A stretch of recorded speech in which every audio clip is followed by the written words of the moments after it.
the woman. A little bit, because when she first appears in Zechariah, Mm-hmm. there was a woman there Mm-hmm. taken out and hidden for a while. And then she turns into like I thought it kind of sounded like she was wonderful, and then all of a sudden she's like not a wonderful person anymore. So yeah, I did cover that in the class of covering Zechariah chapter 5. And yeah, when you look at the details, so let's actually ignore Zechariah 5, which does help out with the vision, but just looking at Revelation 12 and Revelation 17. So Revelation 12, a woman who is clean and good, everything's good, and the dragon is trying to get her, but she flees into the wilderness, key word, and she's kept safe for 3.5 years. Well, we also know that the antichrist isn't going to be reigning for that first 3.5 years, but at least the iron and clay and the 10 toes will be existing. But she's safe. Now you fast forward to Revelation 17. In the wilderness, which is where the woman had originally ran to, is where you find the woman sitting on the beast. So in that class, which was a long class focusing on that stuff, I'm arguing that it is the same woman. It is not two different women, but something has changed. And then also looking at Zechariah chapter 5 and all the Old Testament Bible verses, like the 30 minutes worth of Bible verses that we had read, it all points to Israel prostituting herself spiritually, and that being I guess an idiom of what will be occurring. But Revelation 17, again, there are aspects of the final government here. What we ultimately see is John sees a woman riding the beast. We got to remember, the government is the beast. The woman is Israel, yet the Antichrist is technically neither of the two and is a small aspect of the whole beast. You get similar to the 11th horn of the 10 per se. So we don't ever just want to look at a government and be like, that is the Antichrist. It's an individual. Now there can be a demonically inspired government, which is essentially what we are seeing here. But biblically speaking, what it focuses on is an individual. So we're going to break down this chapter. We're not going to read Revelation 18. I'll kind of summarize it. And just for the sake of time, we really don't have to read it because it's really almost like a lamentation of the fall of Babylon. But we'll just start from verses 1 through 6 of Revelation chapter 17. So this is John sees the woman riding the beast. One of the 7 angels who had poured out the 7 bowls came over and spoke to me. Come with me, he said, and I will show you the judgment that is going to come on the great prostitute who rules over many waters. The kings of the world had committed adultery with her, and the people who belong to the world have been made drunk by the wine of her immorality. So let's talk about a few things. So the great prostitute rules over many waters. So is the woman given some kind of authority to also rule? One of the thoughts I was having last night is the woman the 11th horn? But I kind of didn't like that theory too much because the beast hates the woman. I think the woman just still represents Israel as a whole, not as an individual. Because then that would mean that Israel is the Antichrist, and that just wasn't a good theory, so I just kind of knocked that down. I debate myself a lot. The other thing is that the kings of the world had committed adultery with her. Well, what kings of the world? Remember, we're speaking about 10, and especially during the second half, we're now speaking of an 11th. So it's those 10. There seems to be, now that we already know the identity because we have done other classes on it, because we know the identity of the woman and we're speaking of the 10 toes, it so happens to be, fast forwarding now, that the 10 kings, when elected, eventually, during the second half of the tribulation, because we, again, seeing from Revelation chapter 12, the first half, the woman is safe, but the second half, the woman is riding the beast. So sometime in between that portion, the woman is invited, Israel, per se, spiritually, is invited into that group of 10. And hey, come on, hop along, join on with us. And that's what verse 2 is speaking of. The kings of the world had committed adultery with her, and the people who belong to this world have made her drunk by the wine of her immorality. So it's kind of Israel possibly using the beast, but also the beast ultimately using the woman. One of the key things that you got to remember is that when Israel is looking for their Messiah, Israel in today's world, looking for their false Messiah, not Jesus, speaking of the antichrist, one of the key things that Jesus will fulfill at the end of the tribulation, but one of the key things that they're looking for today, which is one of the main reasons why they rejected Jesus, is because he did not come and reign as king. He first came as a savior. He first came as a high priest, cleansing us of our sins, then will return as king and reign as in that sense. But because they're not seeing the high priest portion of his reign, and they're only focusing on the king portion of his reign, when that false Messiah comes, they're going to make sure that he is in a position of power. So similar to how the Christian world per se in general, you get me, kind of encompassing everyone, has a pope, which obviously not all of us agree that we should have a pope. It's not biblically founded. We only have Christ. But how there is a pope to the Christian world, the Jews will essentially have a pope, a leader per se of their religion. And the same way that the pope meets with world leaders, the Messiah, the false Messiah, will also have that entryway. And that's what we got to look for. And come to think about it, can the pope possibly be one of the 10 toes? I think it might be possible. He represents a large portion of humanity. It could be. I don't want to argue too much, but it's just something that came to mind. But again, I don't think he is the small horn per se. Let's continue. Where was I? Verse 3. So the angel took me in the spirit into the wilderness. Again, I mentioned that the wilderness is key because in chapter 12, we saw the wilderness where it's where the woman fled for safety, but now that safety becoming a trap for her after those 3.5 years. There I saw the woman sitting on the scarlet beast that had 7 heads and 10 horns, and blasphemies against God were written all over it. So we have another aspect of the beast coming here. So every chapter has been showing us some slightly different portion of it. We can't get all of our information from one prophecy in the Bible. We have to jump around. This is the rule of 2 witnesses that I had mentioned from many weeks ago. We got to look at all of the Bible to get a better picture. Also, these 3 chapters that I'm covering today does not necessarily encompass everything of the Antichrist, but it does, and the beast, but it does cover a lot of main portions of it. The thing that we are adding to the page, adding to our notes, is the fact that the beast has 7 heads. That was not an aspect spoken of in other chapters. So we're going to look at that. If anything, well, let me not mention what I was about to say. Verse 4. The woman wore purple and scarlet clothing and beautiful jewelry made of gold and precious gems and pearls. In her hand she held a gold goblet full of obscenities and of impurities of her immorality.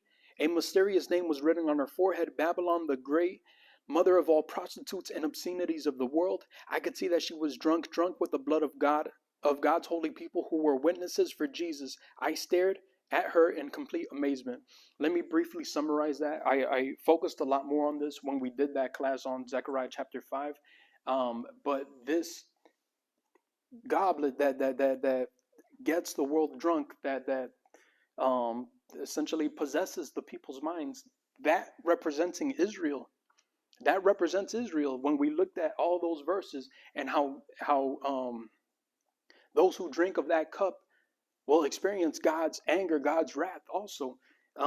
Another key thing to point out is that the woman representing Israel attacks Christians, and not in general the holy people, also including Israelites, no, Christians. And last week, that's what we looked at a lot at these temple abominations, at these killings that the Israelites are committing in the future, not right now, but killing of Christians. And I had mentioned, I believe last week is when I mentioned about a year ago, I ran into a YouTube channel that was ran by a Jew called We Want Moshiach Now. I was so happy when I ran into this channel because I was like, this guy is sharing information that they love to keep hush hush. And I was so happy because he was uploading things like the possible election of that Messiah candidate. Is he the Antichrist? I don't know. He might even be a false prophet because he's still pretty prominent. But he was sharing things of that nature. One of the videos that he shared was of a prophet, a Jewish prophet, speaking of the coming of the Messiah, the false Messiah, and how he was speaking of, to those who do not bow to the Messiah, the false one that comes, they will die. And I'm like, that's what the New Testament has been telling me. And again, pointing at that idea, verse 6, I could see that she was drunk with the blood of God's holy people who were witnesses for Jesus. I stared at her in complete amazement. This will not be a subtle and loving religion and the Messiah is coming. No, this will be with force. If you don't believe, we will kill you. Verse 7, why are you so amazed? The angel asked John.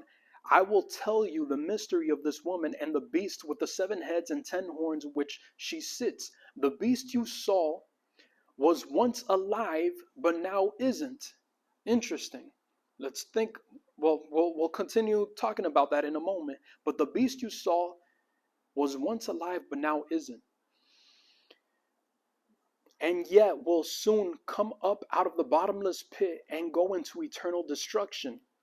And the people who belong to this world, whose names were not written in the book of life before the world was made, will be amazed at the reappearance of this beast who had died. So, all right, but let's hold on to that. I'm not going to talk about that right now, but let's just hold on to what we're talking about. A beast that was not alive, comes back up out of the bottomless pit, makes an appearance, a reappearance, and all those are amazed the fact that he's back. Crazy. Okay. Verse 9. This calls for a mind with understanding. And we continue to ask the Holy Spirit to guide us for this. The 7 heads of the beast represent 7 hills where the woman rules. Doesn't tell us much. They also represent 7 kings. Okay, now it's beginning to tell us a little bit more. 5 kings have already fallen. The 6th now reigns. And the 7th is yet to come, but his reign will be brief. Speaking a little bit about what you were talking about. Real quick, let me take a quick pause from verse 10. You have to remember who was writing this. I am not writing this. This is not written in 2022. This is John writing this in 90 AD. So let's read that again. 90 AD, verse 10. 5 kings have already fallen. The 6th now reigns. While John is writing this, who is reigning? The Roman Empire. 6. The 6th kingdom and the 7th is yet to come. Who were the other 5? All these prophecies were only showing 4, but now we're getting information of 2 more, from 4 to 7. Let's continue. Just hold on to these thoughts. Verse 11, the scarlet beast that was but is no longer is the 8th. So now there's an 8th after the 7. This could be reminiscent of the 11th horn coming and changing the 10. He is like the other 7, and he too is headed for destruction. The NLT gives a poor translation of this. If you look at better translations, like in this case, I was looking at the NASB, KJV also points at this, that the 8th king is one of the 7. Not like one of the 7. He is one of the 7. So of that same grouping. So, okay, we need to establish who are the 7 in a moment. And then one of the 7 will represent one that resurrects, per se, that has disappeared, resurrects. And that being the 8th one, also pointing to the fact of the Antichrist, also pointing to the final kingdom. Not even the 10 toes. Speaking of the last 3.5 years where the Antichrist is reigning. So very mysterious things it's talking about, but also key. So let's continue. He's too is headed for destruction. Verse 12. The 10 horns of the beast are 10 kings who have not yet risen to power. And still to this day, we can agree on that. The 10 kings have not risen to power. We are in the iron and clay, but we don't see 10. They will be appointed to their kingdoms for one brief moment to reign with the beast, which is what will happen, what will come. They will all agree to give him their power and authority. So speaking of the 8th king, the 8th beast, which is one of the 7, which also possibly represents the 11th horn, the antichrist, it is stating here in verse 13 that the 10 kings will submit their authority over to one. So is this also the dream that the Jews have of their false Messiah, of their Messiah, that he will reign as king over the whole world? Is that what occurs for that brief moment of period of time in history for those 3.5 years, biblically speaking? And yes, that's what it seems to be pointing to. Now, one of the things that we also have to add into it, looking at Daniel chapter 7, the 11th subdues 3 of them. Yet, but here we also see that the 10 of them submit their authority to him. So there has to be something in between. We got to combine both and form a different picture. So the 10 submit their power to him, but apparently the 11th one also kind of knocks out 3 of them. Maybe he didn't like their opinion. Maybe they were beginning to go against him. I mean, this is something that will occur. It still hasn't occurred. But that's some of the conjectures that we can take when we combine both ideas together. So let's continue. Verse 14. Together they will go to war against the Lamb, but the Lamb will defeat them because he is the Lord of lords and King of kings. And he is called and chosen and faithful. And his called and chosen and faithful ones will be with him. That will be us. When we come down with Christ, we are part of his army. Then the angel said to me, the waters where the prostitute is ruling represent the masses of people of every nation and tongue and language, Again, pointing at the fact of the iron and clay, it is not just a small area of a map. It represents the 7 waters, the 7 waters that I mentioned earlier in the chapter. It's representing the whole world. So don't think it's just the European Union per se, which is at least one of the conjectures I had. Think more of United Nations, and from United Nations eventually come 10. And the things that are brewing today, like the Great Reset, like the changes that are happening, the fact that things are being spoken again of a new world order, which we'll speak about again in a moment. Verse 16, the scarlet beast and his 10 horns, again, separating itself from the 10. The scarlet beast is different from the 10. And again, it can be representing that 11th horn possibly. So the scarlet beast and his 10 horns all hate the prostitute. So they hate Israel, yet they're using her. They will strip her naked, eat her flesh, and burn her remains with fire. For God has put a plan in their minds, a plan that will carry out his purpose. They will all agree to give their authority to the scarlet beast so that the words of God will be fulfilled. And this woman you saw in your vision represents the great city that rules over the kings of the world. This is again something that last phrase in verse 18 is again something that we covered in when we did the class of Zechariah chapter 5, where we speak on a lot of these topics.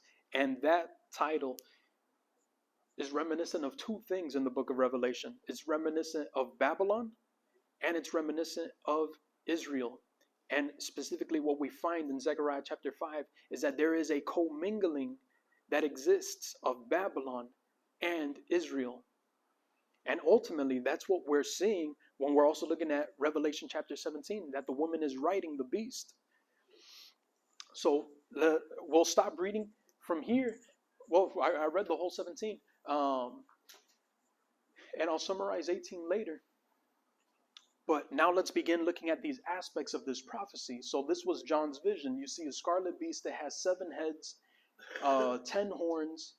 It doesn't mention an 11th horn per se, but it does speak on 7 heads, an aspect that was not spoken about previously. These are not different governments. It's just different views. So we need to continue to compile information as we have been. The woman again represents Israel. That goblet represents the wrath of God to those who drink of it, and the impurities and immoralities that are essentially contained in it. So let's break this down. So the 10 horns, it's the 10 horns mentioned in chapter 17, verse 7. Again, reminiscent of the 10 horns in Daniel chapter 10, reminiscent of the 10 toes in Daniel chapter 2. We're good there. No confusion. But now 7 heads. And this is what I was speaking of. The 7 heads represent empires. Yet in Daniel chapter 2 and Daniel chapter 7, we only saw 4. So we got to kind of break that down and figure out what information were we missing. Verse 8 is a reference to Revelation chapter 13, verse 3. And I didn't stop and talk about that, but let's read that again. Verse 8 says, "The beast you saw was once alive, but now isn't, and will soon come up out of the bottomless pit. He will also go into eternal destruction, and the people who belong to this world, whose names were not written in the book of life before the world was made, will be amazed at the reappearance of this beast who had died." All right, so he comes up out of the bottomless pit. The beast you saw was once alive, but now isn't. It's speaking of Revelation chapter 13. You got to take a look at the whole book of Revelation as a whole. John was not writing down chapters. He saw one entire vision in one day. So let's go to Revelation chapter 13, verse 3. We'll cover chapter 13 next week, but specifically verse 3 says, "I saw one of the heads of the beast seem wounded beyond recovery, but the fatal wound was healed. The whole world marveled at this miracle and gave allegiance to the beast."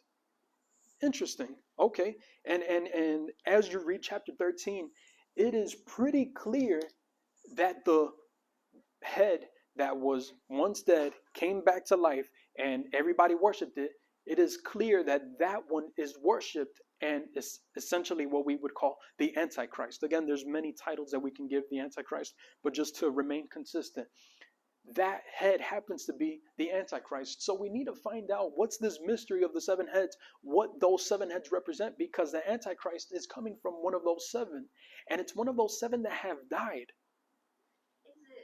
Is there a correlation between the 10 horns and him knocking out 3 of them, and that would leave 7? The 7 heads? No, because and that's something that I mentioned in just a moment. But look at, so the first thing, and I'll get ahead of myself to answer your question. So at first, one of the things I was noticing is that at first it mentions, at least in the NLT, no, even in the Greek, it's using the word kings for both things. So there's 7 kings, which are heads, but it also mentions 10 kings. That's technically contradicting itself. Are there 7 kings or 10 kings? Are there 17 kings? And then, no, I don't believe that's what the Bible is saying, and I don't think it's contradicting itself one verse after another. What I think that's pointing to in the context of things, although it's using the same Greek word, what I think it's pointing to is the empire of the 7 and the 10 individuals. So you can call the empire per se a king because it is an authority per se, the same way the king of Babylon, how we would say, but at the same time, king as 10 individuals. So context wise, it's different, although it's using the same Greek word. But I'll mention that again in just a moment. So the head receives worship and is commonly labeled as the Antichrist, as per Revelation chapter 13. The head is an empire, so the horned king of the Antichrist must come from this head.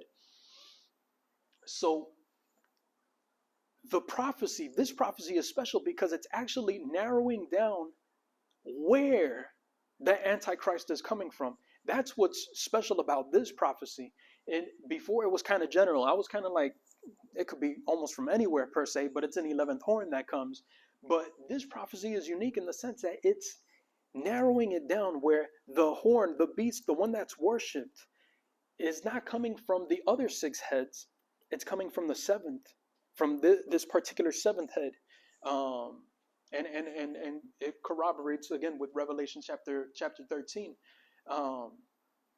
And the fact that it wasn't there at first and then later came into being may also point to the fact of the 11th horn like we saw in Daniel chapter 7. Again, it's using slightly different idioms, slightly different symbols, but we need to try to remain consistent and combine the knowledge, which is why I'm having those notes and just adding to it instead of clearing the page and beginning all over again. We need to just add the different clues that were given.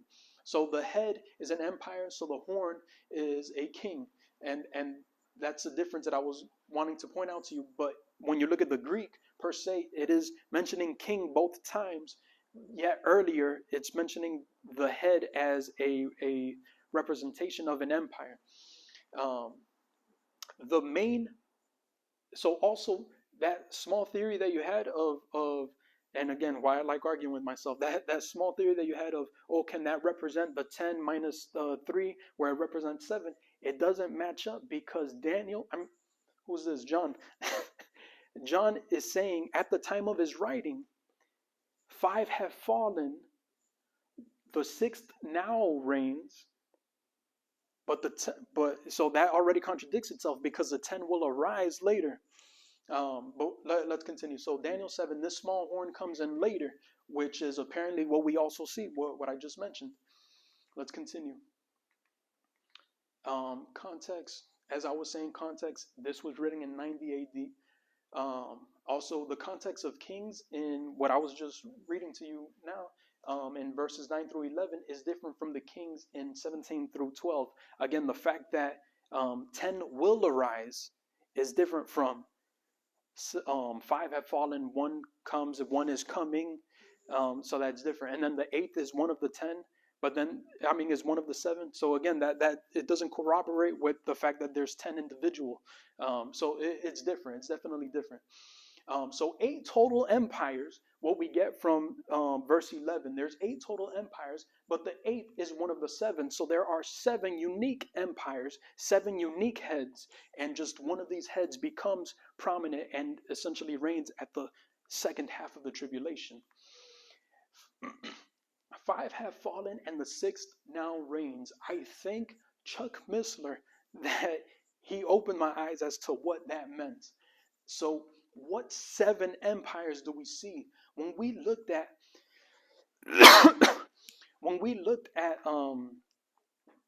Daniel chapter 2 and Daniel chapter 7, the beginning point was always Babylon. But that was not the first world empire. If the 6th one, as John is writing, is here, well, let's count backwards. We got Greek empire before that, we got Medo-Persia, and we got Babylon. That's as far as back in history that Daniel chapter 2 and chapter 7 gave us. It was only speaking of the present and future. This one is going as far back, even before the Egyptian empire, and before until the Assyrian empire. Before the Egyptian empire existed, the Assyrian empire. That one, we're speaking of Nimrod. That one we're speaking of a culture that we barely know about.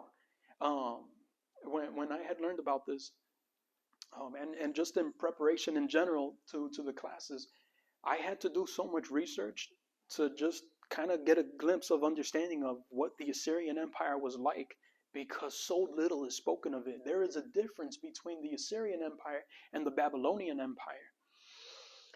The first world leader in the negative mentioned in the Bible is Nimrod.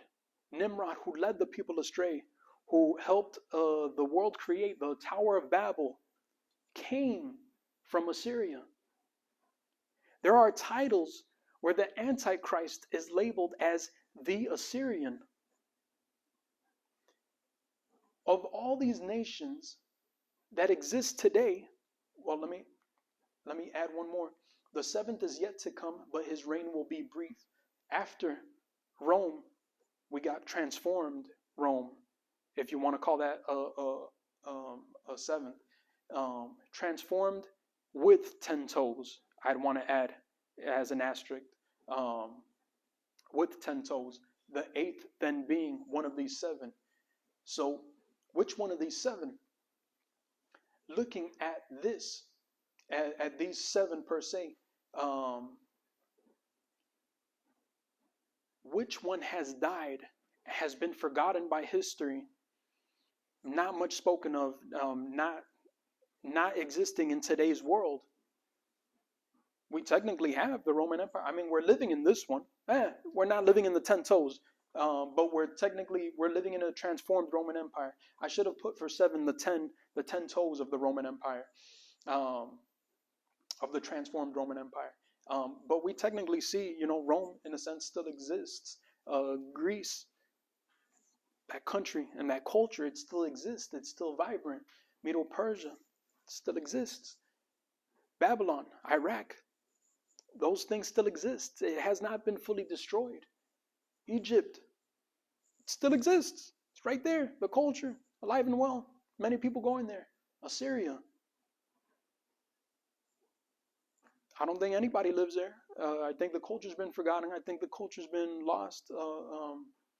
Nomads from the research I was doing, it's very unexcavated areas of land. Very little is really known about that. If these are the 7, and the 7th, and the 8th is one of the 7 that was but now is not, that has died and has resurrected, and that the world is amazed, I'm leaning towards it being Assyria, the first original one, where Nimrod came and led the people astray, to build the Tower of Babel. That would mean that the Antichrist comes from this area. Just for some context, which may be confusing in today's terms, both Assyria and Babylon encompass roughly the same area on a map, where in modern terms we would call both Iraq. Assyria would be northern Iraq. Babylon would be southern Iraq, closer to the Euphrates River. Does that mean that the Antichrist will possibly come from Iraq? Will he have Muslim ties? Possibly, but still be respected enough by Jews to be called a Messiah. It's things that we don't know. It's, again, me coming with a clean slate and just looking at the Bible prophecies at where it's kind of gearing me towards. I don't have an individual I can point to of, look at this guy that's coming from Iraq.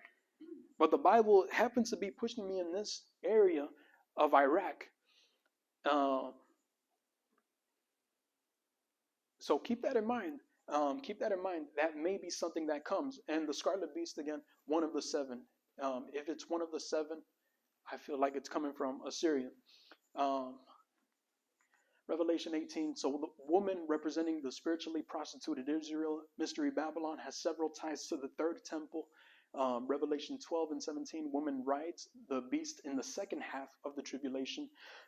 One of the things I shared when I did the class of Zechariah chapter 5 is how there is a clear parallel between Mystery Babylon in Revelation chapter 18. The merchandise, it lists all these unique items. Oh, the purple, and then this, and then that. And I don't think it's poetry just for the sake of poetry. Again, if it's the Holy Spirit authoring the Word of God, and how every word is important, every comma per se, every verse, every individual word is important, every letter, why would all these things be mentioned? Why is there such a clear parallel between the Revelation 18, the harlot's merchandise, and Solomon's temple? Isn't that what we also saw last week? I'm sorry I didn't upload the video, but isn't that essentially what we looked at last week? How a lot of these abominations are occurring within the Jewish temple, the 3rd temple. Again, we're speaking of a spiritually prostituted Israel, where that 3rd temple may be first built and it'll be all good and cheery and following according to the Levitical rules, but eventually prostituting itself and giving itself up for a false Messiah, and combining itself with the world and the government and this beast that we see. How not only there's a parallel to Solomon's temple, but also the merchants. And again, when we're looking at Revelation 18, how the merchants are crying, how Babylon has fallen because it apparently has made them so much money. I don't know exactly how exactly that all coincides, but at least biblically speaking, I see that there's a parallel between these two in respects to that. So there is ultimately a spiritual prostitution, to put it simply, occurring with the woman. Um, I find this very interesting. So we were briefly during the break talking about, the hidden what's it called, like these hidden groups. I forgot the one that Rita mentioned, um, but whatever. Before I lose my train of, huh? Yeah. Well, she didn't mention the Freemasons, but the Freemasons. This is an article. Oh, I'm cutting off the title. This is something that they shared with amongst the Freemasons from back in 1909, if I'm not mistaken. Their goal, their hidden agendas. So there's a lot of these groups of hidden powers, of the powers that be. Freemasons being one of them. Although it is kind of open to the public per se, there's definitely some hidden powers within the Freemasons, and how they apparently since 1909 have had this hidden agenda of wanting to build the third temple. The Freemasons plan to rebuild Solomon's temple at Jerusalem, a gigantic task. Illustrations details to show the enormous cost of such restoration. Are the powers that be helping push this agenda little by little? That's ultimately what we see in Revelation chapter 17, how they're taking advantage of that fact.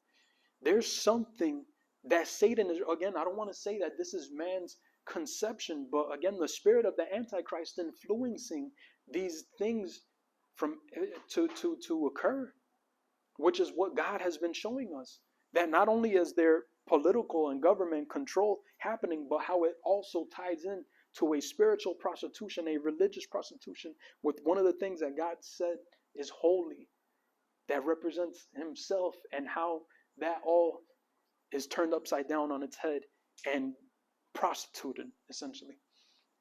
So I just wanted to briefly mention that. So let's finish building our notes and then look at a few other things before we conclude. So we know it's coming from the Roman Empire, except because of the clay, we know it's whiter because of that. 10 kings will rule the empire. 11th king subdues 3 of the 10. Connections to all previous empires. So before I actually had mentioned how it's only Greece, but because of the bronze, but actually when you read Revelation chapter 17, you see that it had gold and silver and bronze and iron. On top of that, we're speaking of 7 heads, and this is where we speak on the resurrection of Assyria. Is this resurrection? So in Revelation chapter 17, it seems like a empire, a resurrection of an empire. In Revelation chapter 13, it seems more like a resurrection of an individual. Can it be both? Or is it one or the other? I'm not entirely sure. But there seems to be some kind of connection there that I wanted to mention. Final government prostitutes Israel's religious beliefs, which is again something that we established back in that class of Zechariah chapter 5. So the Antichrist is the 11th king, also happens to be the 8th head, which is also one of the 7.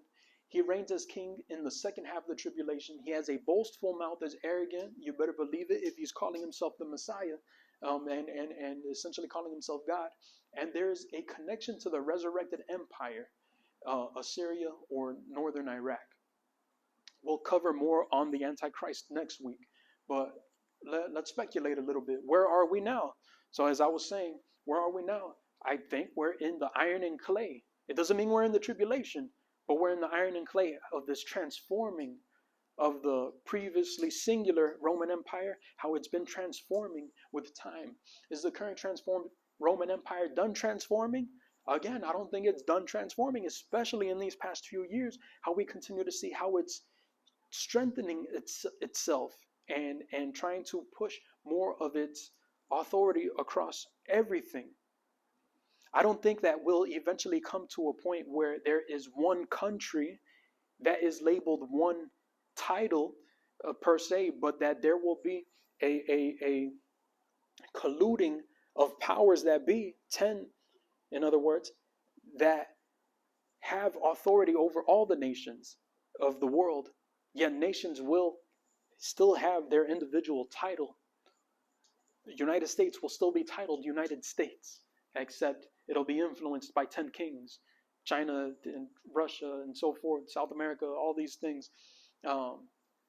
What is awaiting the world in the Great Reset?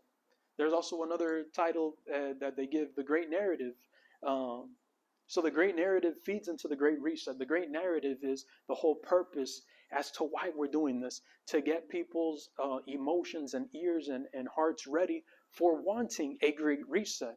The Great Reset, oh, don't worry, things are going to change, but it's going to be for the better. But at the same time, there seems to be a colluding of powers out of that, because that's the nearest thing that we really have brewing up. And again, looking at all the prophecies, I don't want to say that this is going to occur in the next 100 years. Let's think about what we saw concerning the birth pains. I want to remind you guys of that. The birth pains, the limitations of our free will with the things that are happening just in the world of science, in the world of technology, all these things. And how we kind of concluded where this can easily occur within the next 20 years. Easily. Of course, it might be extended a little bit more, but just looking at the birth pains, how stronger can the birth pains be getting if we're living in times of birth pains? Birth pains don't just stop where the woman's about to give birth.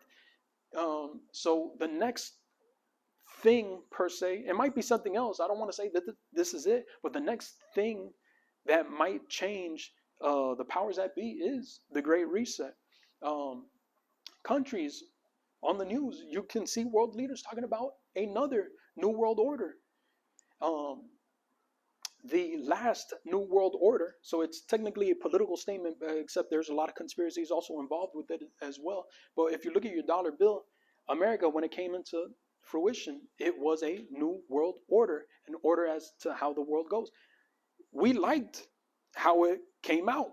There was freedom, there was democracy, there was this and that. So if that was the new world order that the United States established, well, then what is this another new world order? What is changing? Before it was democratically elected, this and that. Are you now regressing to something else? Are we combining now essentially socialistic ideas, communistic ideas? Why another new world order? I thought the one that America had, that America established, was good. I thought we were trying to spread democracy across the world. So that should shock us, the fact that political leaders are speaking of a new world order, because it's different than the one that was established in America. Let's continue. Can the false Messiah come from Iraq and still be worshipped as Messiah? I'm going to share with you, and let me see how much time I have. I have enough time. I'm going to share with you 2 quick videos. I mean, they're a couple minutes long, but it's worth looking at just to think of possibilities that may occur. But can the false Messiah come from Iraq, ancient land of Babylon from the south, ancient land of Assyria from the north, and still be worshipped as Messiah? Although it may sound weird to us, because at least me, I kind of just generally categorize that as Muslims. But historically speaking, that is Abraham's birthplace. Will another leader arise that comes from also Iraq? In the land of Iraq, we have the land of Ur, which is Abraham's birthplace, which is in Iraq, which is ancient Babylon. Does Zechariah chapter 5 point to the same conclusion? Again, the commingling that we see, the commingling that we saw in Zechariah chapter 5 is that there is a woman and she's being taken to Shinar, Shinar being in the land of Babylon. There are some antichrist passages where he is referred to as the Assyrian. Also, whether speaking of Assyria or Babylon, both are within the modern day Iraq. Prophetically speaking, the Bible continues to point us in this direction. Very different from a lot of the conjectures that a lot of us have, which is why I wanted to emphasize coming in with the clean slate. Is the empire resurrecting, or an individual resurrecting, or both? An individual that comes from the empire. And let's listen to this real quick.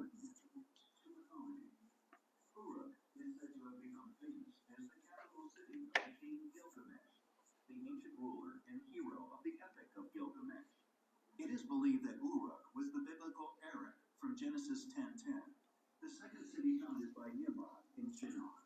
The Epic of Gilgamesh, written by a Middle Eastern scholar 2,500 years before the birth of Christ, commemorates the life of the ruler of the city of Uruk, from which Iraq gets its name.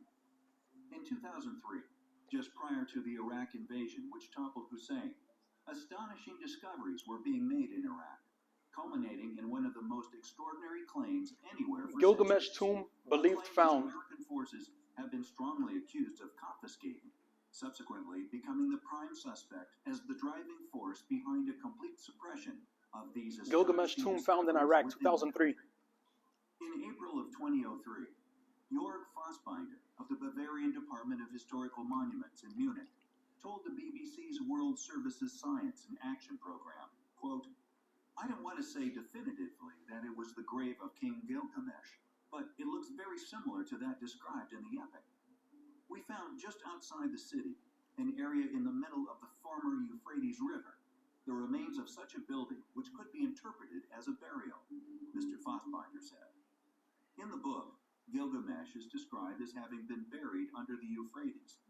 He said the amazing discovery of the ancient city under the Iraqi desert had been made possible by modern technology. The most surprising thing was that we found structures already described by Gilgamesh, Mr. Fassbinder stated. We covered more than 100 hectares. We found garden structures and field structures as described in the epic, and we found Babylonian houses. Here, predictably, is where the story goes silent. Due to conflict within the country, it was largely believed the excavations had been halted. However, it seems that the discovery of King Gilgamesh may not have been made in isolation. This footage was supposedly leaked to numerous places across the internet and has largely been put down as authentic footage of the find. Shortly after this was taken, reports state that American forces moved in and seized the find. Why do the powers that be see fit to suppress such discoveries? The very real tombs of characters long thought to have been mythical. Osiris being but one example among many, which have undoubtedly been hidden from the public. Maybe some clues to why his tomb has been hidden lay within the epic and the immense powers Gilgamesh was said to have possessed. He was the fifth king of Uruk, and his power was so mighty, many believe that the stories surrounding him are just myths that were built around his seemingly superhuman strength and endurance. However, serious scholars concluded that the story of Gilgamesh was nothing more than a fairy tale due to the astonishing story. In the epic, the great king is thought to be too proud and arrogant by the gods, and so they decide to teach him a lesson, sending the wild man, Enkidu, to humble him. Enkidu and Gilgamesh, after a fierce battle in which neither are bested, become friends and embark on adventures together.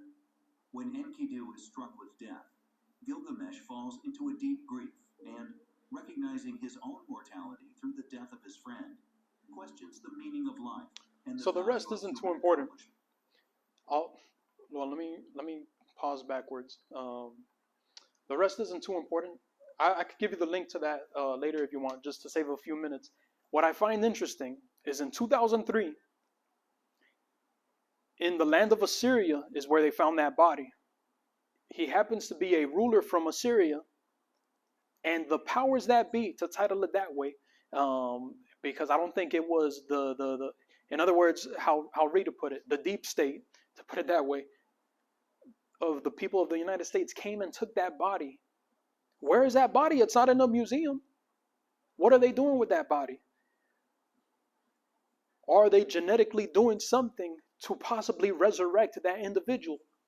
Although it sounds far-fetched, that's what the Bible is leading me to believe, that there may be an individual resurrecting per se, or maybe a clone of an individual or something to that matter. The guy that she sent, Yeah. hacking a human, and then essentially when they finally are able to hack humans, means they could actually engineer. You remember? And I don't think, yeah, I did read that, and I feel like he was speaking more of a technological standpoint, but still to your point, even from a scientific standpoint, yeah, they can essentially. I think a lot of the technologies that I think there are technologies and scientific discoveries that are not shared with humanity. Like, how long have they been cloning animals? From how long ago? Since I was a kid, I had heard about that. Yet it went very hush hush Are you telling me they never played with that again? Or they do play with it, but from a very hidden standpoint.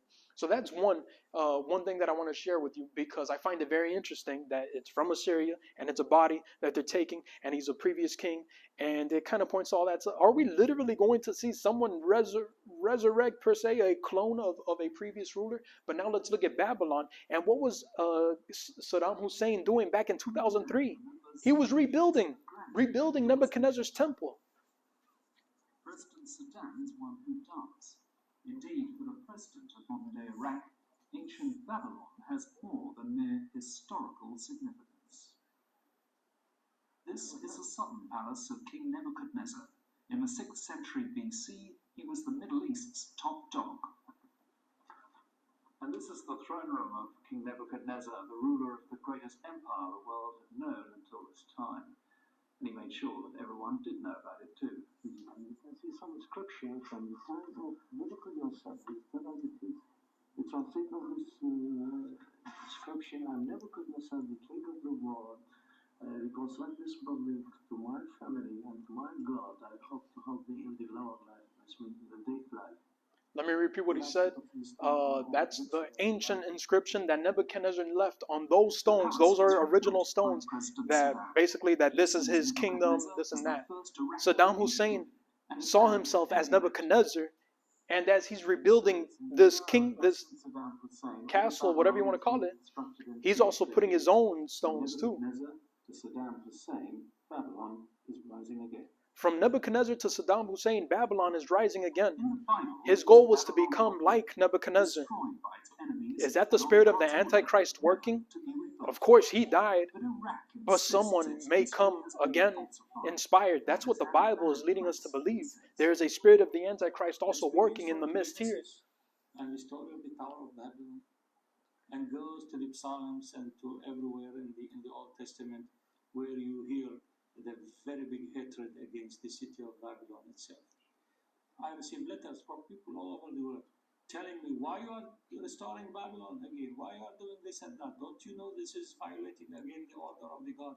This is not my God. This is the God of the Jewish people. But the real history of Babylon remains in doubt, particularly the hanging God. And we could stop watching from here.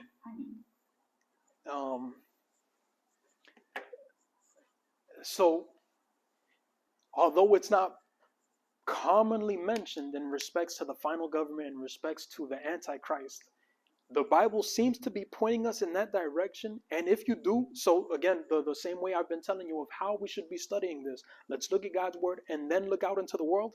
I just ran into two very weird things, and the significance of Iraq. Have we seen anything significant in the past roughly 20 years in Iraq? Not necessarily, but Bible prophecy leads me to believe, what God has whispered to our ears leads me to believe that we should keep an eye out with Iraq. When things brew up and them becoming prominent enough to be one of those 10 kings, or possibly an 11th horn, an 11th toe, we should be scared. Again, ideally, we'll be in heaven by that time, but that's what the world may be seeing. And how does this tie into the whole fact of Israel accepting and worshiping an individual coming from there? Someone like, let's just say, Saddam Hussein? I have no idea. But all I do know is that Satan knows how to deceive. So I don't know exactly what's going to happen. And again, the tie that Jews do have to Iraq is the fact that it is Abraham, the father of the faith, his birthplace in Iraq and the ancient land of Babylon. Yeah. So that guy, Gilgamesh. Yeah. By the way, he's in our words, he would be a Nephilim. He's a he's a Nephilim. How the Bible would describe it, it said it's something like 2/3 human, 1/3 human being. On one of the descriptions, it said, I could send you guys a video. so if, let's say, the U.S. government took it, right? Yeah. So they're doing something with a very, very little body. Yeah. It looks like there's flesh. What if somehow they resurrect them? Would Israel be like, well, everyone, first of all, will be like, whoa, this guy came from the dead, basically. I mean, read Revelation chapter 13. Yeah. So I don't know. I don't know. But based on what we read here, is it so from Revelation 13 verse 3? Excuse me. Is it an empire resurrecting or an individual resurrecting? So that's why I showed you one video of an individual possibly resurrecting, or an empire like Babylon possibly resurrecting, or is it both? And I'm kind of leaning towards it being both, because an empire is not an individual, but the individual also comes from that empire. And that's what we're seeing about that eighth beast, that it's both an individual and coming from a particular empire. Completely different from most of the conjectures that we've seen of who the antichrist might be. But me putting aside my biases and just looking at what the Bible's telling me, that's where I feel like it's gearing me towards. You get me? And it points to so much of the connections of the titles that we see. Mystery Babylon. I wonder why it's called Mystery Babylon. You get me? These clues are thrown throughout. But yeah. Oh, of course. Keep your minds open. Keep your minds open. Yeah. It could come in so many different ways. But I feel definitely like Iraq has a significance, and just in several Bible verses. But any final questions before I pray to close? No? All right. Thank you, God, for being here with us, telling us these things, Lord, that are coming to fruition, Lord, as we're living out our days on earth, Lord. May you keep our minds, may you keep our hearts focused on you, God, as we continue to serve you in the small and the big, Lord, and how we speak to others, Lord, knowing that, God, your words will never change, yet your words will always come. We thank you for all of this in your name, Jesus. Amen.